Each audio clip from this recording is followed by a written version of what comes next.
Bonjour et bienvenue dans la méthode du Bitcoin. Nous sommes le vendredi 24 janvier 2020 et ceci est la dernière édition de la semaine. Comme vous l'avez remarqué, je ne fais plus de météo quand je ne considère pas nécessaire d'en faire si la météo de la veille me semble perspicace. Il se trouve que effectivement hier il y a eu un breakdown et donc on a quitté le range, mais au moment où j'enregistrais la météo, on était encore en train de taquiner les extrêmes de ce range particulièrement bien défini, de ce support particulièrement bien défini comme on l'avait vu hier. Mon biais est bearish depuis longtemps, si vous me suivez, vous le savez.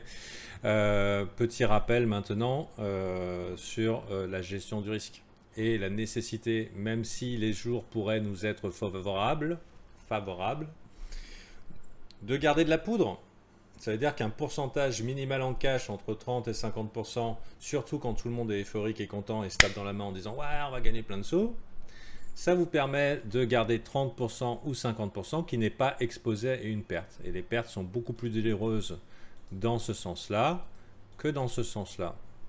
Si vous gardez du capital pendant que ça descend, vous pourrez non seulement avoir une opportunité d'achat sans être obligé de faire la prière pour que ça remonte, mais en plus de ça, vous pourriez bénéficier d'une remontée à peu près à break-even dont le pourcentage serait plus élevé que quand ça descend. Exemple, si un asset perd 50%, pour la remontada, il faut 100% pour revenir au même point. Donc c'est un gros bonus de ne pas se mettre à risque, ne serait-ce que psychologiquement. C'est une conversation que j'ai eue et que j'ai essayé de faire prendre les raisons à certains VIP qui étaient en mode euphorique. Et au bout d'un moment, quand ils ont vu que j'ai laissé tomber, j'étais heureux de voir par MP, c'est oh putain, heureusement Fanta, tu l'as dit, machin, etc. J'ai bien aimé ma petite claque. Je suis content.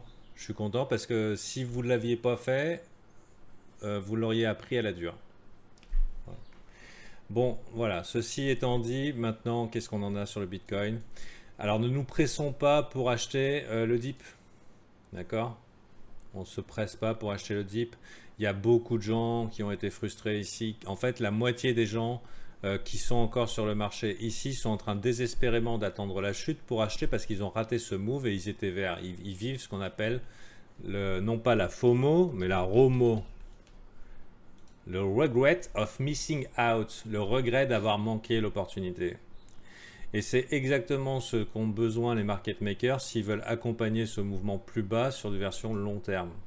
Ça veut dire profiter de tous ceux qui disent « Ah putain, c'est le moment qu'on a toujours rêvé pour acheter » et finalement, on se retrouve avec une grande majorité de gens qui vont acheter sur des niveaux qui paraissent évidents, qui vont être ce qu'on appelle des acheteurs bornés et qui vont finalement donner du fuel pour accompagner ce mouvement vers le bas.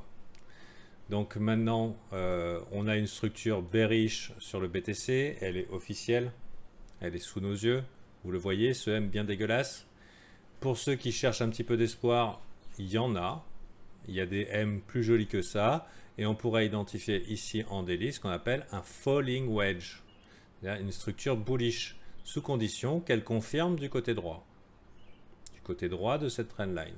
C'est tout à fait possible si on considère un peu la puissance de ce momentum ici. D'accord? Et on pourrait très bien avoir une continuation qui nous mène là. C'est une possibilité. Mais pas si tout le monde et sa maman se met en mode j'achète les dips. Et dans ce cas-là, on pourra avoir un saignement lent et douloureux beaucoup plus élevé. C'est compris? Maintenant, pour les targets, éventuellement pour rentrer, on pourrait considérer la puissance de tout ce mouvement pour y placer un Fibonacci. Et pourquoi pas placer deux Fibonacci, la dernière jambe et celle-là pour voir éventuellement une convergence entre deux niveaux. Et si on considère un petit peu ici, là, on pourrait considérer que à partir de là, on pourrait chercher des éléments qui nous mettraient en position d'acheteuse. Si vous voulez avoir des attaques un petit peu plus agressives, c'est possible. Vous voyez le 0,618 ici? Il y a une petite mèche, des corps de chandelle qui ont défendu ce lot. C'est tout à fait possible de trouver un rebond par là. Mais avant ça, ça reste un petit peu petit bonheur la chance.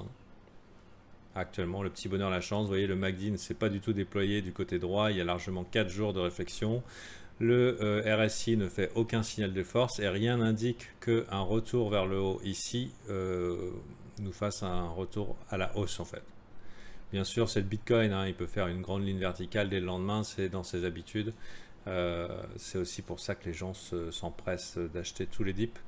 Donc là, pour l'instant, moi j'appelle imprudence, c'est qu'à partir du moment où on a pété ce creux ici, on est parti dans une autre configuration que plus haut sommet, plus haut creux, plus haut sommet, plus haut creux. On est parti dans plus bas creux, plus bas sommet, plus bas creux. D'accord? Et c'est la définition d'une tendance baissière. Court terme, je l'avoue, si on se situe là, c'est peut-être simplement un mouvement de swing trading vers le bas. Beaucoup de volume sur ce mouvement qui semble le confirmer, et pour l'instant, pour moi, les rebonds sont des opportunités d'achat. Avec le temps, des opportunités de vente. Avec le temps qu'on a passé ici, dans cette zone-là, lente et chiante, etc., etc., beaucoup de gens ont pris position ici, et ça va occasionner une résistance. Donc voilà, après on est sur le Bitcoin, je n'exclus pas la chandelle, la queue de l'extrême, la queue de l'escroquerie, et ensuite un retour vers le bas pour l'instant, parce que à mon avis le Bitcoin a besoin de lâcher un petit peu du lest, alors que le sentiment était à l'euphorie la plus totale. Voilà. Rien d'autre à dire de plus. Nous, on va continuer avec les VIP, on va s'occuper de leur progrès en trading. Je vous rappelle qu'on arrive bientôt à la fin du mois, et peut-être que au lieu de faire des choses un peu inconscientes avec votre budget et de perdre des milliers ou des dizaines de milliers ou des 500 balles ou des 1000 balles en faisant de l'expérimentation en mode tête brûlée, peut-être que prendre 39 € pour changer votre game, ça pourrait être pas mal en début de mois sur le Patreon. Voilà. Allez, bon week-end à vous. Alerte orange à La Réunion, il va beaucoup pleuvoir, peut-être du vent, des bourrasques. Je vais voir si je m'envole, si j'ai encore internet lundi. En attendant, j'espère que je pourrai appuyer sur le bouton pour prendre le profit quand il va se présenter. Pour l'instant, ça se passe plutôt bien pour moi. J'aimerais bien ne pas tout rendre. Si je rends, c'est pas grave, je suis vraiment en position, vous voyez, break-even, tout va bien. Et d'un point de vue pur trendline, comme vous pouvez le constater, ça je ne vous l'ai pas montré, mais on était parti dans une trendline et donc un mouvement très puissant. Il se voyait qu'il était puissant, ce putain de mouvement, et tout laissait à penser que normalement il allait se terminer dans une accélération parabolique. C'est pas arrivé, enfin si, ici, mais un tout petit peu. Mais maintenant qu'on a quitté cette trendline, la prochaine, c'est celle-ci, et qui viendrait peut-être appuyer le scénario que je vous ai dit là. Vous voyez? Voilà, je pense que vous avez du grain à moudre. On n'est pas pressé de buy les dips. Bien sûr, quand tout chie, les altes prennent encore plus cher, il faut en être conscient. Là, une surexposition dans les altes, ça va bien quand on est dans le bon sens, mais les holds en mode héros, c'est très dangereux. Le Bitcoin va descendre de 3 à 4% quand les altes vont en perdre 15%. Hein. Il vaut mieux les prendre au moment où ça rebondit. Voilà, voilà. Donc on n'exclut pas le rebond, mais pour l'instant c'est pas très joli. J'ai l'impression aussi, je voudrais terminer avec ça, par rapport à une target harmonique, c'est-à-dire que le marché aime bien quand les marchés avancent de manière harmonique. On pourrait considérer que ceux qui ont pris ce mouvement baissier prendront probablement profit si on se place ici, dans cette zone, ce qui fait sens aussi, qui était une grosse zone de consolidation, et un chiffre rond psychologique, environ 8000, d'accord ? Voilà, je pense que vous avez votre plan d'action pour la journée. Bonne journée.